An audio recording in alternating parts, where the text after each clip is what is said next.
ভারত পাক যুদ্ধ আসন্ন। আমেরিকার চাঞ্চল্য তথ্যে কাঁপছে বিশ্ব। মানচিত্র থেকে কি মুছে যাবে পাকিস্তান? বিশ্ব মানচিত্র থেকে কি পাকিস্তানের অস্তিত্ব সংকটে পড়তে চলেছে? আমেরিকার এক সাম্প্রতিক রিপোর্টে এমন চাঞ্চল্যকর তথ্য সামনে এসেছে, যা শাহবাজ শরীফ ও সেনাপ্রধান ওসিম মুনিরের কপালে দুশ্চিন্তার ভাঁজ ফেলেছে।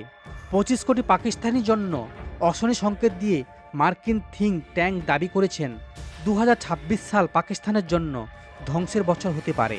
আমেরিকার বিখ্যাত think tank council of foreign রিপোর্টে জানানো হয়েছে, আগামী বছর ভারত ও পাকিস্তানের মধ্যে এক ভয়ঙ্কর যুদ্ধ বেঁধে যার প্রবল সম্ভাবনা রয়েছে। এর পাশাপাশি আফগানিস্তানের সঙ্গেও পাকিস্তানের সশস্ত্র সংঘের আশঙ্কা প্রকাশ করা হয়েছে। CFR এর রিপোর্ট অনুযায়ী 2026 সালে কাশ্মীর উপত্যকায় সীমান্তপার সন্ত্রাসবাদী কার্যকলাপ চরম মাত্রায় পৌঁছতে পারে। এই উস্কানি ভারতের বড়সড় সামরিক পদক্ষেপ নিতে বাধ্য করবে। রিপোর্টে উল্লেখ করা হয়েছে, ভারত ও পাকিস্তানের এই যুদ্ধ আমেরিকার বৈশ্বিক স্বার্থে বড় আঘাত হানতে পারে। ইতিমধ্যে 2025 সালে মে মাসে দুই দেশের মধ্যে ড্রোন ও মিসাইল হামলার মধ্যে 4 দিনের একটি ছোটখাটো সংঘর্ষ হয়ে গিয়েছে।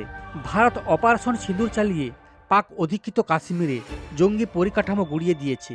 সেই ক্ষতে প্রলেপ দিতে পাকিস্তান বর্তমানে চীন ও তুরস্ক থেকে আধুনিক ড্রোন ও প্রতিরক্ষা সরঞ্জাম কেনার চেষ্টা করছে। অন্যদিকে ভারতও 79,000 কোটি টাকার প্রতিরক্ষা চুক্তি করে নিজে অস্ত্রভাণ্ডার শক্তিশালী করছে। পশ্চিম সীমান্তে পাকিস্তানের বিপদ ঘনিয়ে আসছে। ডুরান্ড লাইন নিয়ে তালিবান শাসিত আফগানিস্তানের সঙ্গে পাকিস্তানের সংঘাত এখন তুঙ্গে। 26,000 কিলোমিটার দীর্ঘ এই সীমান্ত গত অক্টোবর মাসেই রক্তক্ষয়ী সংঘর্ষ হয়েছে। SFIR এর মতে 2026 সালে আফগান সীমান্ত দিয়ে চলা জঙ্গি অনুপ্রবেশকে কেন্দ্র করে পাকিস্তান ও আফগানিস্তানের মধ্যে সরাসরি যুদ্ধ শুরু হওয়ার মাঝারি সম্ভাবনা রয়েছে। প্রতিরক্ষা বিশেষজ্ঞদের মতে একদিকে চরম আর্থিক সংকট, অন্যদিকে ভারত ও আফগানিস্তানের মতো দুই প্রতিবেশী দেশের সঙ্গে একযোগে যুদ্ধের পরিস্থিতি পাকিস্তানকে ধ্বংসের কিনারা নিয়ে যেতে পারে।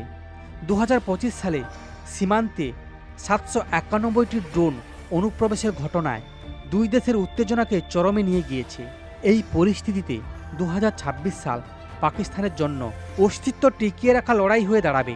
সমস্ত খবর দেখতে এই চ্যানেলের সঙ্গে থাকুন। ধন্যবাদ।